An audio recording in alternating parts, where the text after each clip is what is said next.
सांगली महानगरपालिका अग्निशमन दलाची दुहेरी शौर्यगाथा। पेटती दुचाकी विझवून कोल्हापूर रोडवरील भीषण आगीवर मिळवले नियंत्रण। सांगली मिरज कुपवाड महानगरपालिकेच्या अग्निशमन दलाने गेल्या 24 तासात अत्यंत धाडसी आणि तत्पर कामगिरी बजावली आहे। मिरज बोलवाड रोडवर झाड काढण्यासाठी जात असताना वाटेत पेटती दुचाकी जवानांनी तात्काळ विझवली।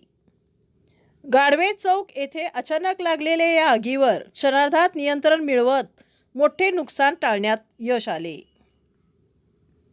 ड्रायव्हर कृष्णराव मोरे आणि फायरमन रुपेश आवटी व रोहन मुळीक यांनी ही कामगिरी पार पाडली।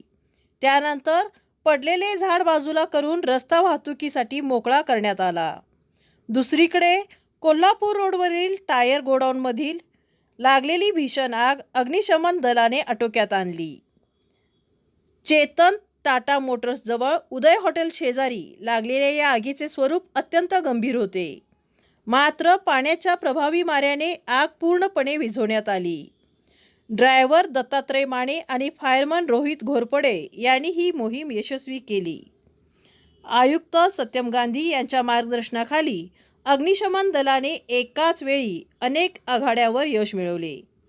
प्रशासनाने नागरिकांना आवाहन केले आहे की आपत्कालीन परिस्थितीत तात्काळ अग्निशमन दलाशी संपर्क साधावा। अग्निशमन दल सदैव सज्ज आहे, असा विश्वास प्रशासनाने व्यक्त केला आहे।